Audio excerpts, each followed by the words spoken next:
Berlatar di sebuah pedesaan, kisah ini berfokus pada dua peternak kakak beradik, Pedro dan Jimmy. Suatu malam, mereka mendengar suara tembakan dari hutan belakang rumah. Tembakan seperti itu sebenarnya sudah biasa terjadi di wilayah ini. Biasanya para pemburu memburu hama ternak seperti babi hutan, celeng, garangan, dan hewan liar lainnya. Namun ada sesuatu yang membuat Pedro penasaran. Suara tembakan itu dilepaskan hampir 5 kali dan bunyinya berbeda dari senapan berburu pada umumnya. Ia jadi bertanya-tanya, apa sebenarnya yang terjadi di dalam hutan? Keesokan paginya, Pedro dan Jimmy langsung pergi ke lokasi sumber suara. Di sana, mereka menemukan sesosok tubuh manusia tanpa bagian atas. Hanya ada pinggang dan kaki. Mereka tidak tahu siapa pria ini. Tetapi ia membawa sebuah kotak berisi benda antik, semacam perangkat misterius yang mereka tidak tahu fungsinya. Selain itu ada juga buku berisi nama dan alamat Maria, tetangga mereka di desa. Tanpa pikir panjang, Pedro dan Jimmy pergi ke rumah Maria untuk menanyakan apakah ia sedang menunggu seseorang. Maria membenarkan. Ternyata, pria yang tubuhnya terpenggal itu memang hendak datang ke rumahnya untuk memeriksa Uril, putra sulungnya yang sedang sakit. Pedro terkejut melihat kondisi Uril. Putra Maria itu tampak sangat sakit. Hampir 80% tubuhnya membusuk dan mengeluarkan nanah yang berbau busuk. Mereka tidak tahu apa yang terjadi pada Uril. Namun, ternyata seluruh warga desa sedang resah karena isu wabah iblis yang mengerikan.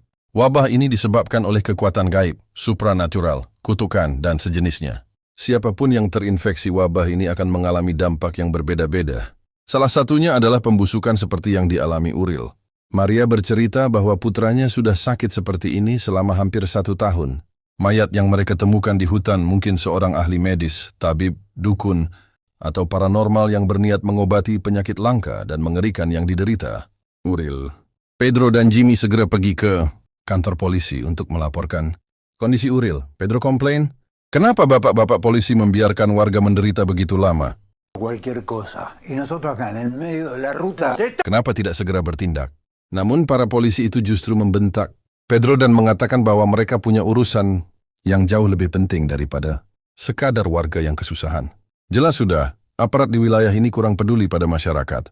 Sangat berbeda dengan aparat di negara kita, karena tidak mendapat respons positif dari polisi. Pedro dan Jimmy menemui Tuan Ruiz, seorang juragan tanah kaya raya yang memiliki banyak kebun kelapa, sawah dan ternak di desa itu. Tuan Ruiz sangat percaya pada hal-hal mistis dan tahayul.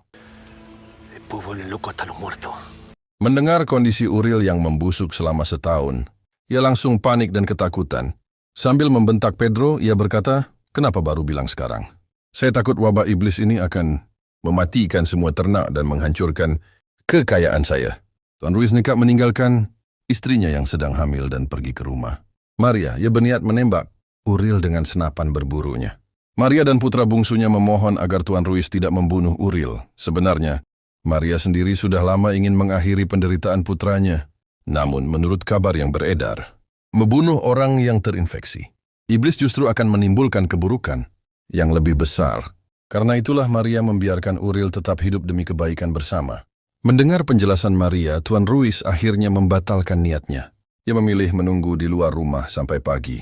Keesokan harinya saat Pedro dan Jimmy datang, Tuan Ruiz meminta mereka membantunya menggotong tubuh Uril dan membuangnya sejauh mungkin.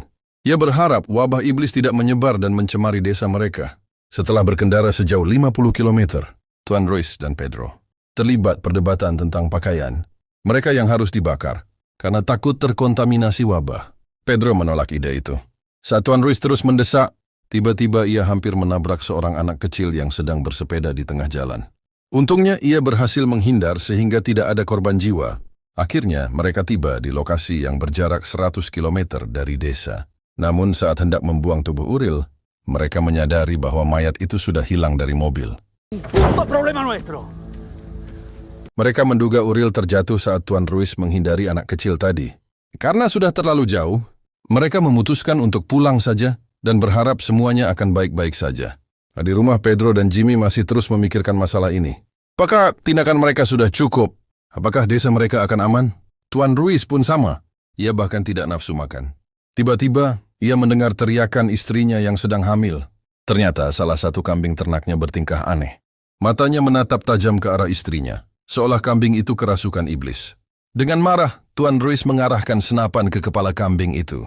Namun, istrinya memiliki pemikiran yang sama dengan Maria. Membunuh manusia atau hewan yang kerasukan justru akan melepaskan iblis itu. Akan tetapi, Tuan Ruiz sudah terlanjur kesal. Ia menembak kepala kambing itu.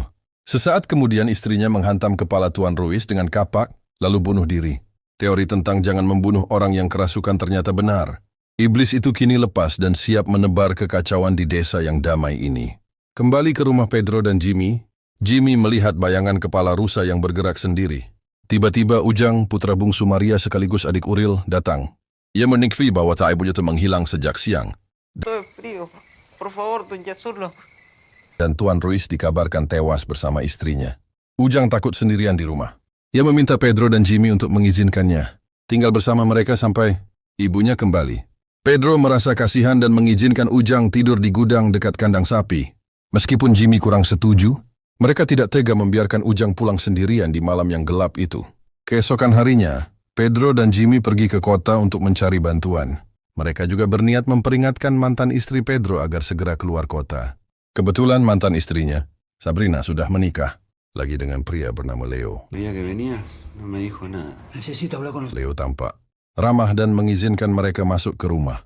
Ia bahkan bersedia menanggalkan pakaiannya untuk dibakar. Pedro pun menjelaskan tentang wabah iblis yang sedang terjadi.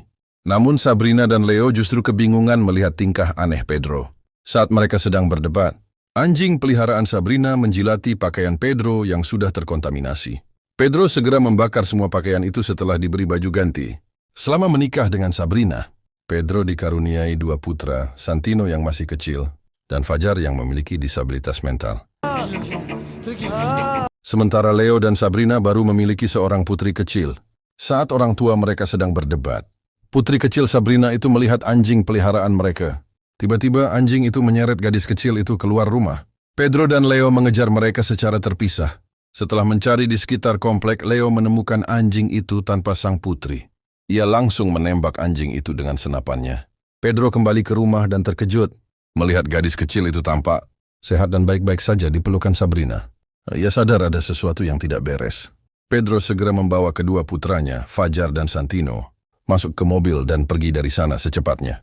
Entah disengaja atau tidak, Leo menabrak Sabrina dan putrinya. Hal ini semakin meyakinkan Pedro bahwa iblis sedang beraksi. Ia langsung tancap gas meninggalkan komplek itu. Kecurigaan Pedro terbukti benar. Gadis kecil itu sepertinya bukan manusia lagi. Ia malah meloncat-loncat dan menari saat kedua orang tuanya sekarat. Pedro menjemput Jimmy dan ibunya yang ia panggil nenek. Mereka akan pergi jauh meninggalkan desa itu.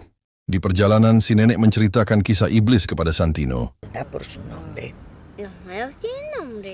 Ia menjelaskan 7 aturan penting yang harus diikuti ketika ada orang yang kerasukan. Jangan menyalakan lampu dekat binatang. Jangan ambil barang dekat korban. Jangan sakiti orang kerasukan. Tiba-tiba Fajar, putranya yang sulit berkomunikasi, menggeram dan meminta es krim apel. Pedro terpaksa berhenti untuk membelikannya. Tak lama kemudian, telepon berdering. Panggilan itu dari Sabrina, nenek mereka. Anehnya Sabrina yang tadi jelas-jelas sudah sekarat karena ditabrak Leo, kini bisa menelepon dengan suara lantang. Pedro curiga bahwa itu bukan Sabrina dan memilih untuk tidak menjawab. Meskipun Sabrina terus berteriak meminta kedua putranya dikembalikan, mereka tiba di rumah Mirta, seorang wanita yang dikenal Jimmy. Mirta memiliki banyak pengalaman tentang dunia supranatural, termasuk kerasukan iblis. Jimmy menceritakan masalah yang terjadi di desa mereka. Ia berharap Mirta mau membantu dan mengizinkan keluarganya tinggal sementara di sana. Singkat cerita, malam tiba. Pedro, Jimmy, dan Fajar tidur di mobil, sedangkan nenek dan Santino diizinkan tidur di kamar Mirta. Saat semua orang terlelap, Sabrina datang untuk menjemput Santino. Nenek memergokinya dan segera membangunkan Pedro. Benar saja, Sabrina melompat dari jendela sambil menggendong Santino. Ketika diperiksa, Sabrina sudah menghilang. Pedro dan Jimmy ingin mengejarnya, tetapi Mirta melarang. Ia meminta mereka untuk tenang dan mendengarkan penjelasannya. Mirta menjelaskan bahwa ia adalah seorang praktisi supranatural dan memiliki perangkat khusus seperti yang ditemukan pada mayat di hutan. Perangkat itu adalah alat untuk menangkap iblis. Akhirnya mereka menemukan solusi untuk mengakhiri mimpi buruk ini. Masalahnya, perangkat itu hanya bisa bekerja pada orang yang pertama kali dirasuki, yaitu Uril. Mereka harus mencari Uril, yang terakhir kali terlihat terjatuh dari mobil. Tuan Ruiz sekitar 100 km dari desa. Nenek diminta tetap di rumah menjaga Fajar. Pedro dan Mirta akan mencari Uril, sementara Jimmy akan menyelamatkan Santino dari Sabrina. Mereka berharap rencana ini bisa menyelamatkan anggota keluarga yang masih hidup. Setelah beberapa menit berkendara, Jimmy menemukan Sabrina sedang berjalan kaki sambil menggendong Santino.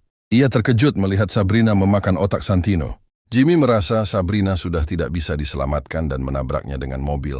Ia lupa bahwa membunuh orang yang kerasukan sama saja dengan melepaskan iblis. Di rumah Mirta, nenek kembali melihat kejadian aneh. Fajar yang selama ini dianggap cacat mental, tiba-tiba bisa berjalan dan berbicara dengan lancar. Ia meminta dibuatkan teh hangat. Nenek menyadari bahwa iblis telah merasuki Fajar.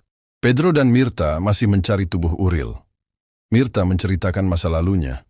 Ia dan suaminya pernah memiliki gereja dan penyembuhan dan pengusiran setan. Suatu hari mereka tertimpa musibah. Seorang jemaat benar-benar kerasukan iblis dan memuntahkan daging serta potongan tubuh keluarganya sendiri. Sejak saat itu, Mirta dan suaminya mempelajari cara pengusiran iblis yang sebenarnya. Setelah 12 tahun, Mirta pensiun setelah suaminya meninggal. Ia yang membeli rumah di desa itu setahun lalu untuk menenangkan diri. Tanpa disadari, kepindahannya bertepatan dengan waktu ketika Uril mulai kerasukan dan membusuk. Mirta menyadari bahwa dirinya lah yang membawa iblis jahat ke desa itu. Pedro tidak menyalahkan Mirta, namun Mirta harus bertanggung jawab dan melenyapkan iblis tersebut. Sesuai petunjuk Mirta, mereka berhenti di sebuah sekolah dasar. Mirta meminta Pedro mematikan lampu mobil dan senternya. Cahaya bisa memancing iblis datang. Pedro terkejut melihat anak-anak kecil duduk terdiam di sekolah. Padahal hari sudah malam dan tidak ada kegiatan belajar. Mirta menjelaskan bahwa iblis lebih mudah merasuki anak kecil karena mereka lebih mudah dikendalikan. Beberapa orang sulit dirasuki iblis, seperti Pedro, Jimmy, dan dirinya sendiri. Namun iblis tidak mudah menyerah. Mereka akan melakukan segala cara untuk menyesatkan manusia. Pedro dan Mirta pergi ke aula sekolah. Di bawah lantai kayu, mereka menemukan tumpukan mayat guru yang dibaluri kapur. Sepertinya dibunuh oleh anak-anak yang kesurupan. Yang terpenting, mereka menemukan tubuh Uril terjepit di antara mayat-mayat itu. Uril masih hidup. Saat Pedro berusaha mengeluarkan tubuh Uril, Mirta merakit perangkatnya untuk melakukan ritual pengusiran. Uril yang kerasukan iblis mulai menghasut Pedro untuk membunuhnya. Mirta melarang Pedro mendengarkan iblis itu. Namun Pedro marah karena iblis menyebut nama Santino. Ia pergi mengambil senjata tajam. Iblis berhasil menjebak mereka. Mirta tewas dibunuh anak-anak. Ritual pengusiran gagal. Kau sudah keterlaluan. Pedro nekat menghabisi Uril dengan menghancurkan kepalanya. Sesuai perkataan nenek, membunuh orang kerasukan akan melepaskan iblis. Sesosok bocah kecil berlumuran darah keluar dari tubuh Uril. Ia berjalan keluar, diikuti anak-anak lainnya. Mereka adalah penebar fitnah, pembawa kekacauan, ahli kebohongan anak-anak Dajjal. Pedro sadar bahwa ini adalah akhir zaman dan dunia akan segera kiamat. Ia tidak bisa berbuat apa-apa dan memutuskan untuk pulang. Kini keluarganya hanya tersisa Jimmy dan Fajar. Saat Pedro mandi, Jimmy teringat pada Ujang yang tidur di kandang ternak. Ia pergi memeriksanya dan menemukan Ujang masih di sana. Ujang mengaku bahwa dialah yang memutilasi mayat pria di hutan. Ia juga yang membunuh ibunya, Maria. Bahkan, ia telah memakan tubuh ibunya dan sebagian tubuh pria di hutan itu. Pada akhirnya hanya Pedro dan Jimmy yang tersisa. Entah apa yang akan mereka lakukan selanjutnya. Namun, yang jelas, anak Dajjal dan para pengikutnya telah memulai rencana mereka untuk menebar fitnah, menyesatkan umat, menebar teror, menimbulkan peperangan dan kebohongan di mana-mana. Dunia akan memasuki era generasi anak Dajjal. Tamat. Ending begitu keren, sampai jumpa di video selanjutnya.